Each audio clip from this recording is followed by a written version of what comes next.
إن هذا العلم دين فانظروا عمن تأخذون دينكم. Bismillah walhamdulillah wassalatu wassalamu ala rasulillah wa ala alihi wa sahbihi wa man tabi'ahum bi ihsanin ila yaumil wa ba'd. Ikhwatal iman rahimani wa rahimakumullah. Tidak sedikit kita sering mendapatkan perbedaan pendapat di antara para ulama berkaitan dalam sebuah perkara atau permasalahan.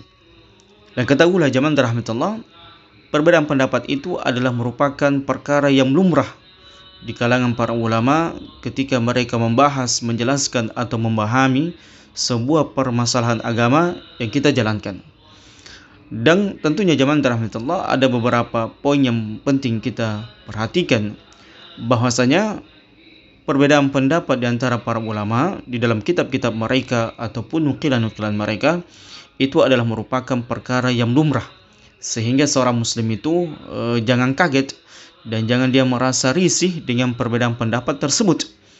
Dan perbedaan pendapat ini tentunya di sana ada yang mu'tabar, ada yang kemudian kita toleransi, kita kemudian berlapang dada menerima perbedaan tersebut, dan di sana juga ada perbedaan pendapat yang tidak mu'tabar atau tidak dikenal oleh para ulama dari sejak dahulu maupun sekarang. Kemudian yang kedua, jamaah rahmatullah, ketika ada dua pendapat yang berbeda, maka dilihat yang mana rajih dan marjuh, yang mana pendapat yang paling kuat dan mana pendapat yang sangat lemah atau tidak bisa dijadikan patokan dalam beragama kepada Allah Subhanahu wa taala. Dan salah satu pendapat yang sangat menjolok di zaman kita sekarang ini, jamaah rahmatullah, adalah perbedaan hari raya Id dalam sebuah negeri. Ya, taruhlah misalnya kita berada di Indonesia.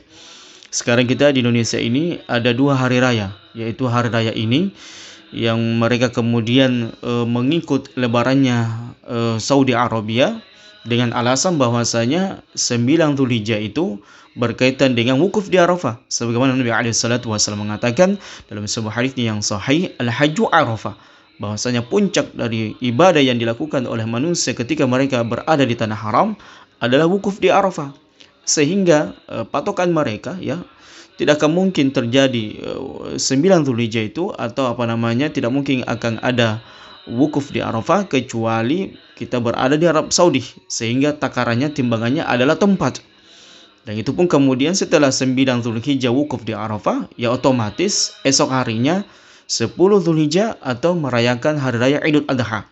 Jadi landasan kuat mereka untuk melaksanakan lebaran hari ini pada tanggal berapa sekarang? 9 Juli bertepatan dengan hari Sabtu adalah karena mereka mengatakan bahwasanya 9 Dzulhijjah atau wukuf di Arafah itu berkaitan dengan tempat yang ada di Saudi Arabia, sehingga otomatis kita mengikut kepada Saudi Arabia.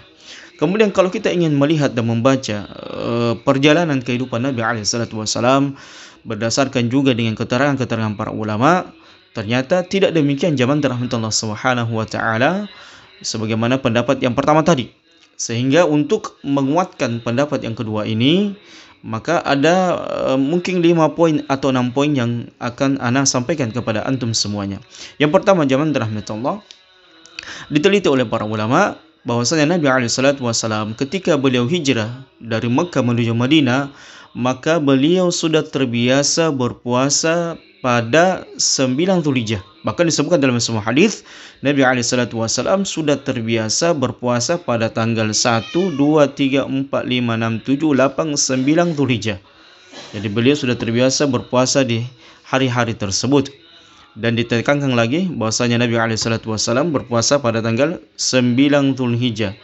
Sehingga tidak didapatkan keterangan apakah beliau kemudian mencari tahu di Mekah itu wukuf atau tidak. Padahal kebiasaan beliau SAW senantiasa berpuasa pada tanggal 9 Dzulhijjah.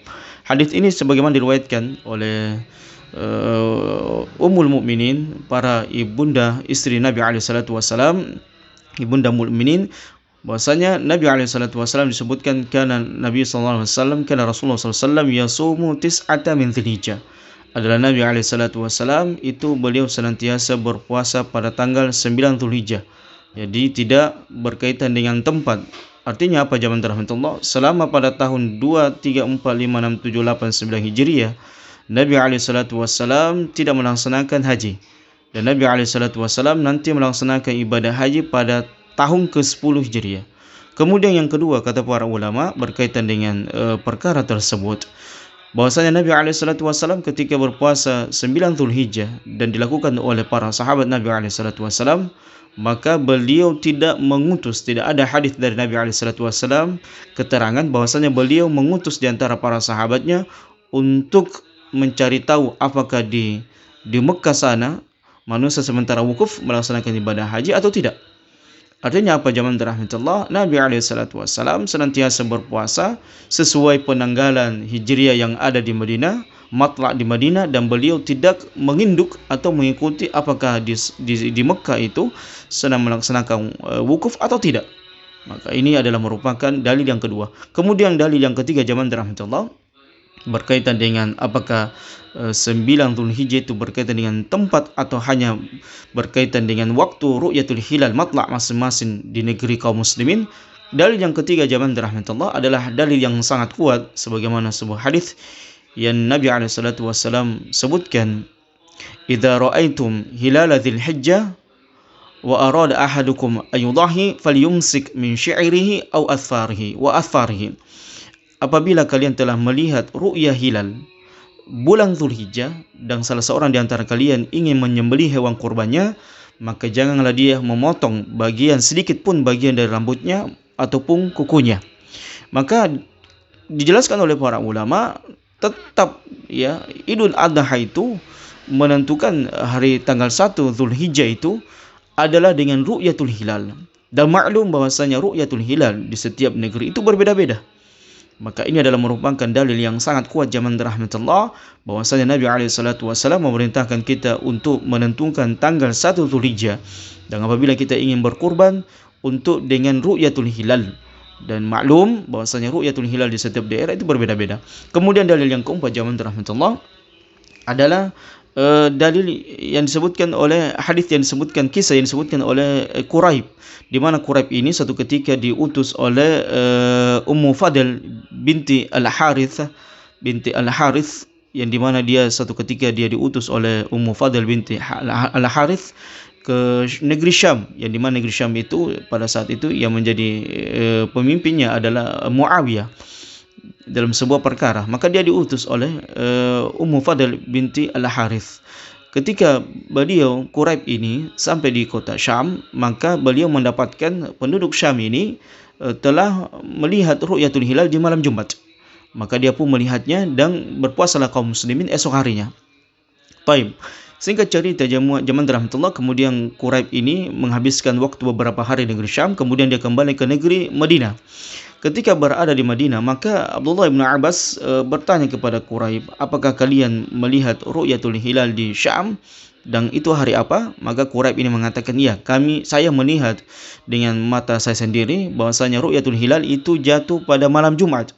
Ya, berarti hari Kamisnya, di sore ya, malam Jumatnya. Kemudian penduduk Syam juga melihat hilal tersebut dan mereka pun kemudian berpuasa. Ya, sebagaimana ketetapan Amirul Mukminin pada saat itu, yaitu Muawiyah.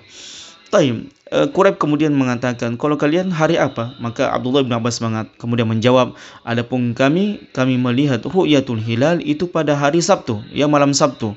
Jadi Jumat sore, ya, malam Sabtu.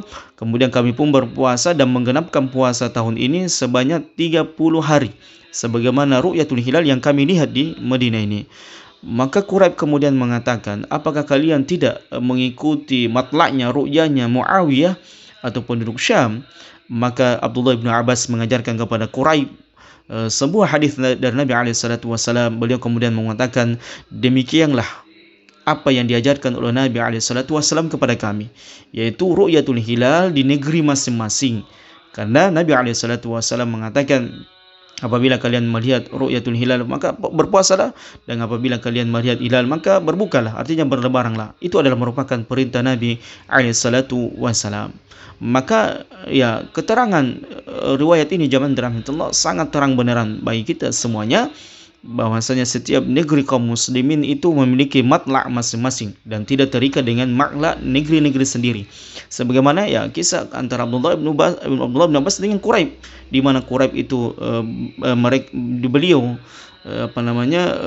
berpuasa dan lebaran bersama dengan penduduk Syam, sementara di Madinah Abdullah bin Abbas dan para sahabat yang lainnya, para tabi'in yang lainnya itu berpuasa sebagaimana ru'yah hilal mereka, perselisihan yang ada di antara mereka. Maka ini tidak mengapa zaman rahmatullah dalam beberapa negara berbeda matla', dan itu adalah merupakan perintah dari Nabi alaihi salatu wasalam. Kemudian dalil yang sangat jelas juga zaman rahmatullah, kalau seseorang berhujjah bahwasanya tidak akan mungkin terjadi puasa Arafah kecuali wukuf di Arafah, mereka mengatakan bahwasanya puasa 9 Dzulhijjah itu atau Shaum Yaumi Arafah itu berkaitan dengan wukuf di Arafah, dan itu mutlak. Maka bagaimana dengan apabila terjadi peperangan atau mungkin terjadi pandemi sebagaimana yang kita lalui 2 tahun lalu, itu tidak ada ibadah haji? Apakah tidak ada puasa Arafah? Apakah tidak ada puasa 9 Dzulhijjah? Maka tetap ada zaman rahmatullah. Ya, ini menunjukkan bahwasanya puasa 9 Dzulhijjah atau puasa 9 Arafah itu tidak berkaitan dengan wukuf di Arafah. Karena kita sudah 2 tahun kemarin pemerintah Arab Saudi melarang untuk melaksanakan ibadah haji, tidak mengizinkan, tidak membuka peluang untuk ibadah haji, sehingga 2 tahun tersebut kaum muslimin tidak melaksanakan ibadah haji. Apakah tidak ada puasa Arafah? Apakah puasa 9 Dzulhijjah itu kita tidak lakukan? Tetap kita lakukan zaman rahmatullah, karena ya 9 Dzulhijjah itu berkaitan dengan ru'yatul hilal, bukan berkaitan dengan makan. Kemudian yang terakhir zaman rahmatullah, sebelum kita closing dan pada kesempatan yang berbahagia ini, bahwasanya ormas di Indonesia ini sangat banyak, dan mereka berselisih paham, berbeda pendapat. Dan ketahuilah zaman rahmatullah, ormas itu hanyalah wasilah bagi sebagian kaum muslimin yang ada di Indonesia ini untuk wallahu a'lam bishawab, tujuan-tujuan ormas tersebut. Yang jelas yang zaman rahmatullah, apabila terjadi perselisihan perbedaan pendapat, maka al-hakim itu, pemimpin kaum muslimin itu, dalam hal ini Kementerian Agama, itulah yang kemudian menghilangkan perselisihan yang ada. Jadi artinya apa zaman rahmatullah, ketika anak bangsa ini berselisih, ketika ada di antara kaum muslim yang berselisih, maka yang menjadi penentunya untuk menjadikan patokan kita agar perselisihan itu hilang adalah dengan ketetapan pemerintah. Dan inilah yang Allah Subhanahu wa taala firmankan dalam firman-Nya, ya ayyuhalladzina amanu atiiullaha wa atiiur rasul wa ulil amri minkum. Wahai orang-orang yang beriman kepada Allah Subhanahu wa taala, taatlah kalian kepada Allah dan taatlah kalian kepada Rasulullah dan taatlah kepada pemimpin di antara kalian. Maka zaman rahmatullah Subhanahu wa taala di antara petunjuk Nabi alaihi salatu wasalam adalah berpuasalah kalian di mana hari pada saat itu kaum muslimin berpuasa, dan berlebaranlah kalian di mana pada saat itu kaum muslimin berlebaran. Artinya hendaknya kita menjaga persatuan dan tidak kemudian mengedepankan ego, apatah lagi pendapat yang kita jalankan ini adalah pendapat yang marjuh, pendapat yang lemah, terbantahkan dengan 6 poin yang kita sampaikan pada yang baru ini, pada kesempatan yang berbahagia ini. Maka demikianlah zaman rahmatullah, sedikit pembahasan berkaitan dengan Idul Adha.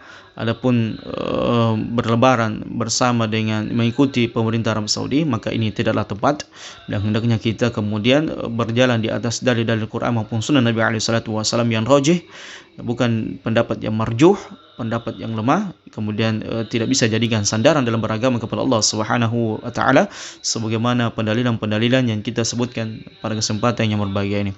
Demikianlah jamaah rahmatullah apa yang kita bisa sampaikan, kurang lebihnya mohon dimaafkan. Hadanallahu wa iyyakum ajma'in. Wassalamualaikum warahmatullahi wabarakatuh.